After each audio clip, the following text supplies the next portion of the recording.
when I talk about raising boys, a lot of people have that old-fashioned idea that boys are not supposed to cry. Boys are supposed to be tough. And I don't have a rule, I don't have a playbook when it comes to raising my boys. The only way that I know how to raise my children is with a lot of love. And I think when you raise them with such pure intention, with true pure intention and love, you can't go wrong.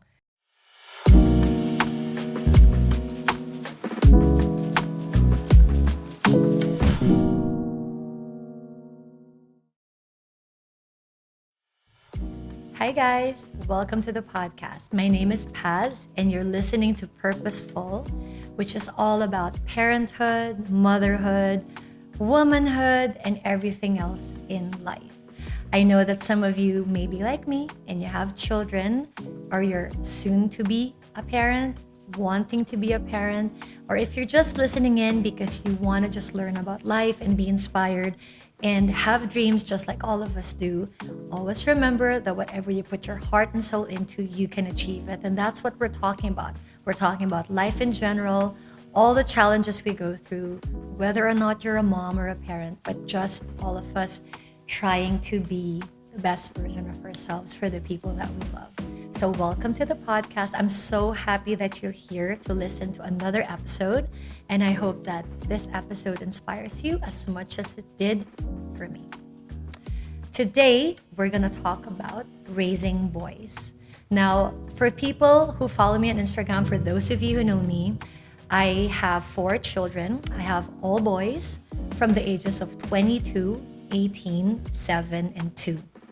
Now, I'll take you back to my story where I am the second to the oldest of 6 children. I have a brother, there's myself, a sister, a brother, a sister, a brother. We're a very, very close, super tight-knit family. We're Filipino, and I really had the best childhood.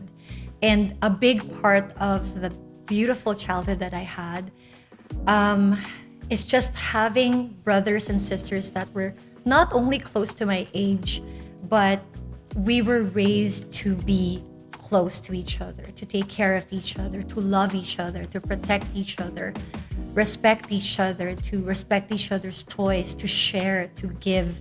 It was a very positive environment where our mom and dad really taught us the value of brotherhood and sisterhood and togetherness and family.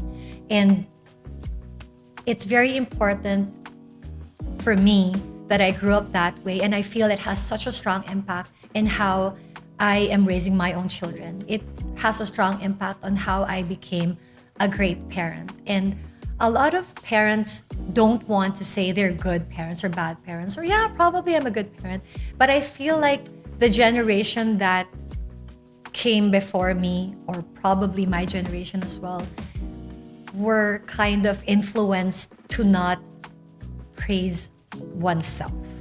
It's like you can't say, I'm beautiful, I'm smart. It was like, oh my God, you're so arrogant, you're so conceited. Why would you say that about yourself? But when you talk about parenthood, there's no real meter or test or gauge to kind of call somebody a good parent or not.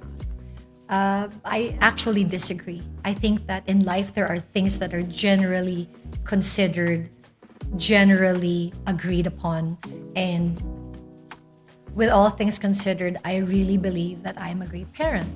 And I feel that I'm a great parent because I come from a home where my parents emphasized the role of parents in the upbringing of children, the emphasis of roles that parents play in nurturing, loving, teaching, guiding, and protecting children. And so I'm very fortunate that I grew up with a father who's just so supportive of my mom, emotionally, physically, mentally, in every level. I grew up with a father who didn't even curse, believe it or not. I dare you to, I'm sure there's so many of you out there, but please let me know if you have the same father like mine, that I am 46 years old and I have never heard my dad say the S word, the F word, the B word, definitely. Just anything that's just in the category of cussing. He never said, except once in our lives when we were going through an intersection and the car almost hit us and he said, "Que lastima," which is even in Spanish, which is like, "Oh my God, what a shame," or "Oh my God, that was close." It was like the gist of what he was trying to say. That it doesn't count. And I remember when it was my turn and I was a parent that when my two boys were still just the two of them and I was driving them to school and I was super stressed out because this huge truck came out of nowhere driving in Manila. Of course, the drivers are insane. This guy came out of nowhere when it was a green light for us and a red light for him, but he just decided for fun he was going to cross anyway.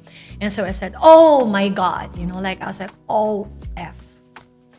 I'm just controlling myself in case there are kids in the car listening to the podcast. But I was like, F, MF. I was like saying all of the words. And then I said to the kids, "Guys, remember what mom said."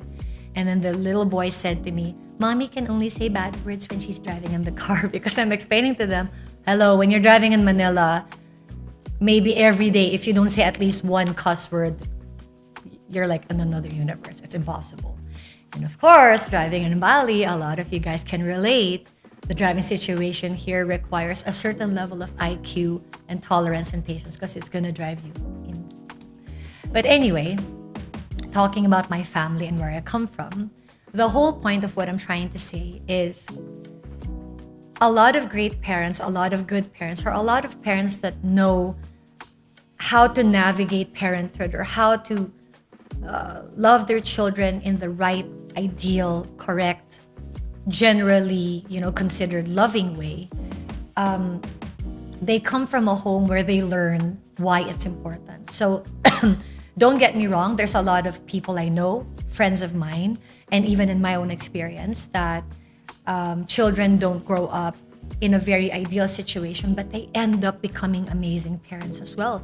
It's because you come from a home where things were very emotionally challenging. Some of those people have made a promise to themselves that when I have my own family, I'm going to do things right. And then some people come from a home where they're very nurtured and cared for and protected, and they pass that on to their families and pass that on to their children. So it's like a test where there's no right and wrong answer. I think this is the part where humanity comes out and you just kind of make a resolve and decision that you want to raise your kids a certain way, which is to raise them with love and to raise them with a lot of good values and so on and so forth. And so I feel that that's a big part of the recipe of how I'm able to maneuver my way as a mother. And aside from being a mother of 4 boys, I was also a solo mom for a long time. So my husband and I have been together for almost 10 years. And the years before that, I was a solo mom for 12 years, 11, 12 years. And we have no contact with my ex-husband. And it's just been really me and my 2 boys. And, we call ourselves the 3 Musketeers. It's always been you and me. And it's not like you and me against the world. It's just you and me. And like I always say in my podcast, in my episode, and how I converse with people, it's all a matter of perspective. So when you look at your life and find yourself a victim, or you feel like life is happening to you, then for sure, that's how it's going to happen. But if you look at life as experiences, and I always say this to people when I speak to them, that I don't have regrets in my life, not even my first marriage, which I don't really consider a marriage because it didn't feel like a marriage. It felt like I was really trying to be the adult in so many situations. I got married slightly young. I became a single mom at the age of 27, 28. In fact, between 26 to 27, I decided to be a single mom. I did not become a single mom. It was a conscious decision that I made. And so raising my children in that environment, having the foundation that I had, being loved by my parents, my dad showing up every time, my mom showing up every time. And when I say show up, I don't mean showing up to pick me up in school. I mean being there, being present. I grew up with a very present father and a very present mother. We had a very close relationship. We spoke about everything, beyond the how are you, how was school. I feel like even as a young child, I had a very close relationship with my parents, that I spoke everything from my heart, whether it's something that I said that was not allowed or not expected from a child, or you know how children can make comments that are quite surprising or could surprise you. I remember my mom always listening to me and absorbing what I was saying and explaining to me in detail, thoroughly, listening to my thoughts, my fears, my dreams. I grew up with a very protective but an informative mom. And I grew up in a home where we spoke about anything under the sun. We spoke about love. We spoke about sex. My mom was the first person that talked to me about sex, and she said that it's the most beautiful thing in the world, and she wished that her children would do it within the context of marriage, because within marriage there is that lifelong commitment, and there is nothing better, more beautiful than having sex and making love with somebody who you have that deep connection with, as opposed to having a physical relationship or having sex with somebody that you don't even have a connection or don't even know, or something shallow or not rooted in a strong foundation.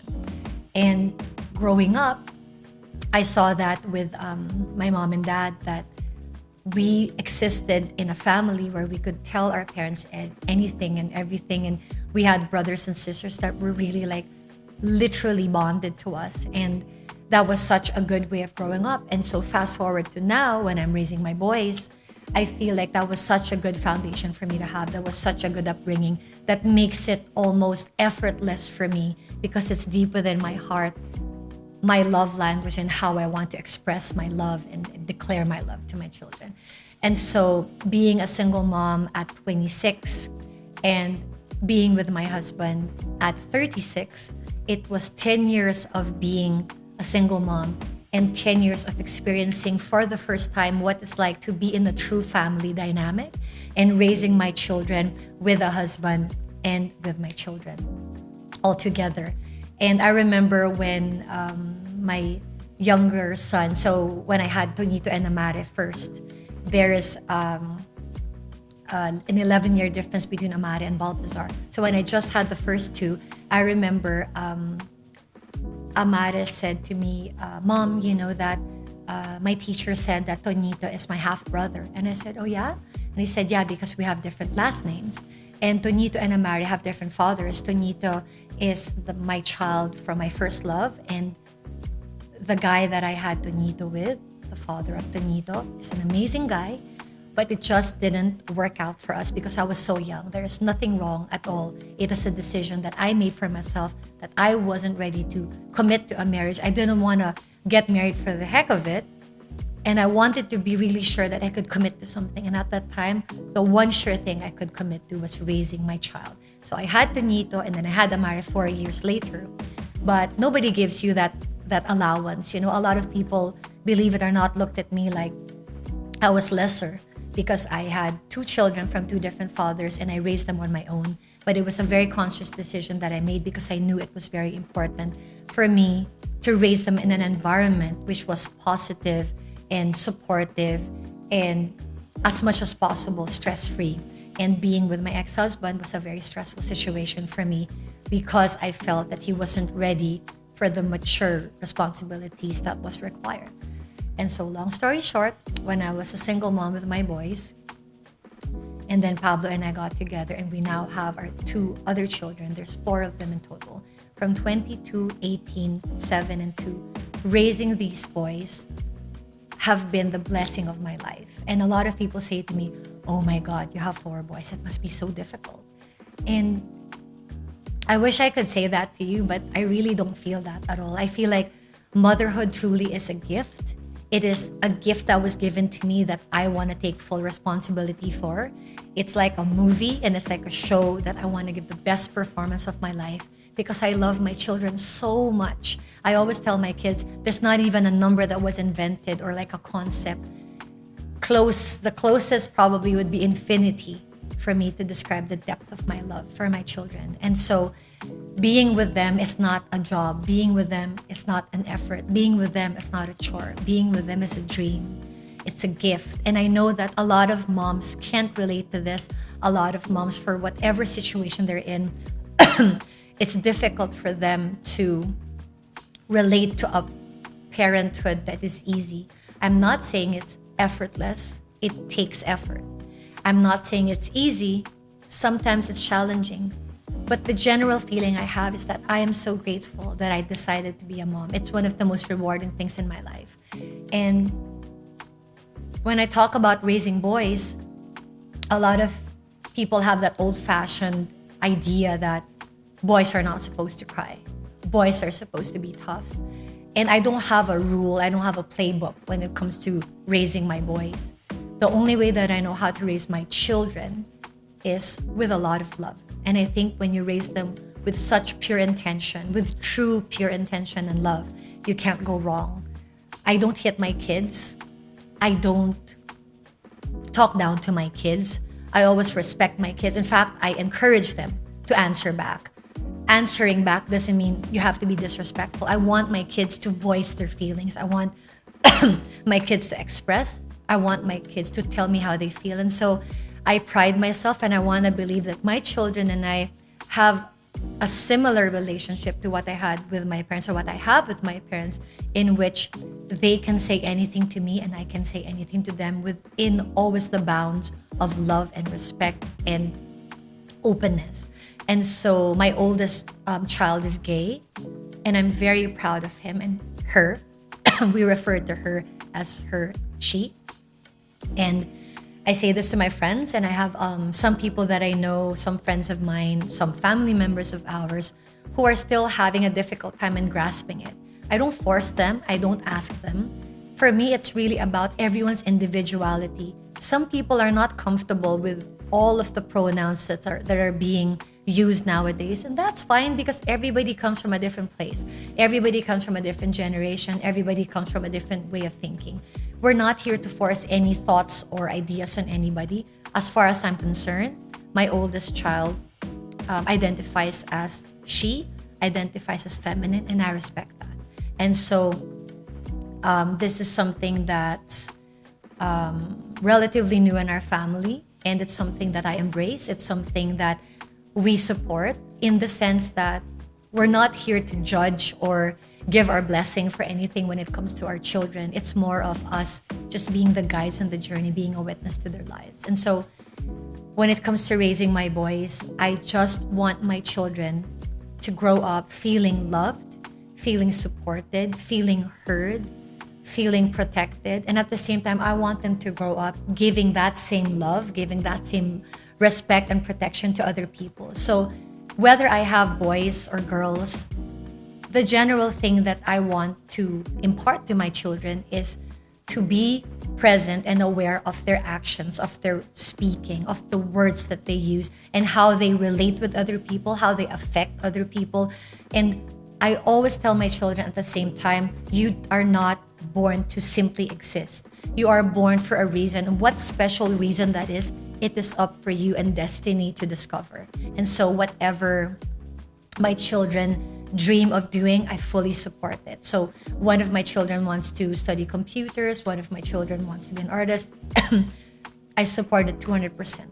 If my child doesn't want to go to university or wants to go to university, like I said, it's not about me and my dreams and my goals. A lot of parents have this idea, and it's quite, a generational thing. And I grew up that way, where my mom wanted me to become a lawyer and a doctor, and she has her reasons why. We come from a family of doctors and lawyers, and she thought because of my intelligence, my personality, my character, that I would have been good as a doctor and a lawyer, perhaps.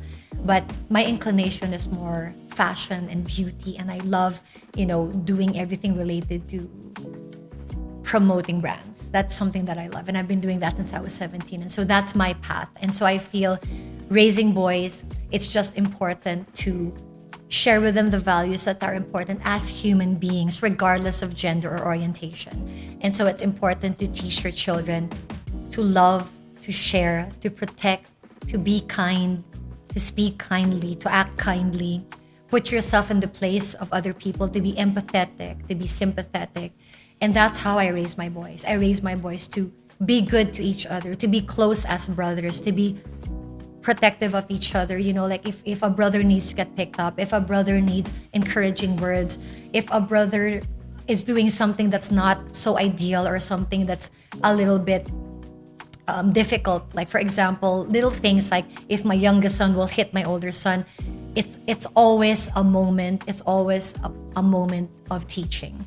It's not a mistake. I always tell my children that it's a point of reference. It's a point of improvement. We don't make mistakes. It's a way for children to learn. It's a way for children to look at their actions, look at the situation and say, what am I doing here? Is it right? Is it wrong? Is it good? Is it a little bit offensive? Is it hurtful? And so I just want my boys to grow up with a very conscious way of thinking, with a conscious way of living, to be aware, to be present. And I say this to my husband as well, that it's very important for us as parents to be the number one example. And so when we're at the dinner table, we don't put our phones on, we put it aside. There's no like rule, put all your phones in a basket. It comes from the heart. It just comes naturally. Okay, guys, it's dinner time. We don't even need to tell them that we're all present in the one time when we all can be together. And when we have differences, or when we have points of contention, when we have things that are said that hurt each other, or it's not very good for us to say certain things, or one comment will lead to another, we always discuss it as a family. And I always ask my children what their feelings are. I don't force them to do what they don't want to do. I want my children to feel free, that they are comfortable in their own skin, that they are individuals and they are independent from us at the end of the day, that we're not here to control them.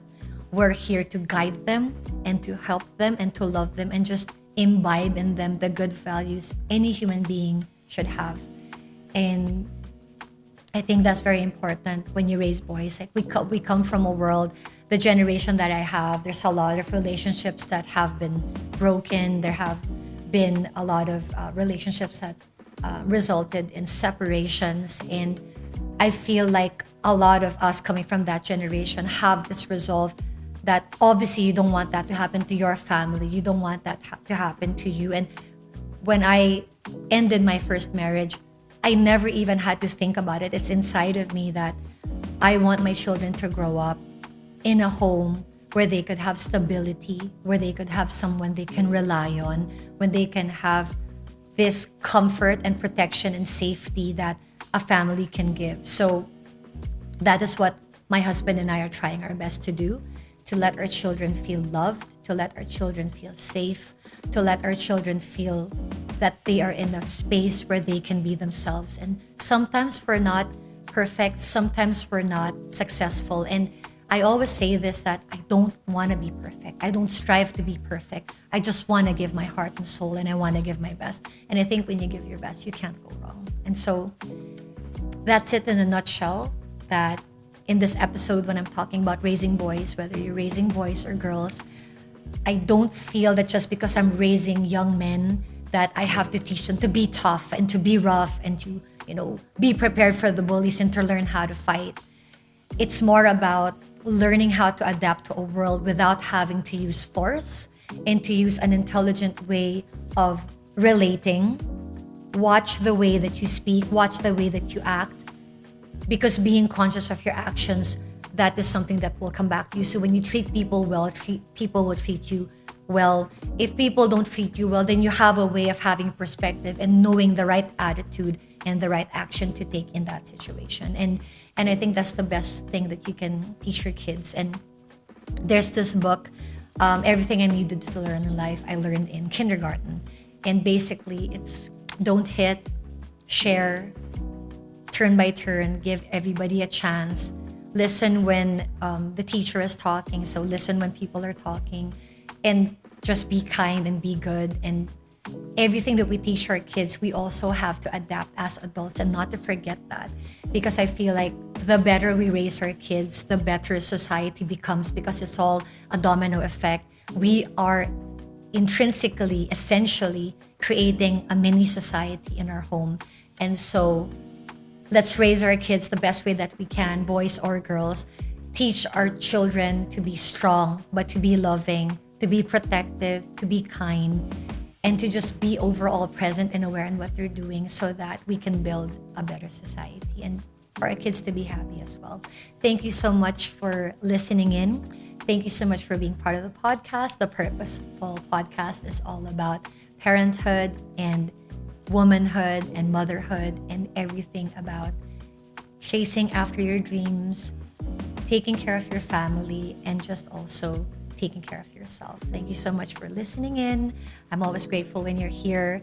And I have a new episode coming every week. Please watch out for it. If you want to send me a message, I'm on Instagram and I'm on YouTube. And also you can email me, pathforwardcard@gmail.com. Thank you so much again and have an amazing day wherever you are in the world. Thank you for being part of the conversation.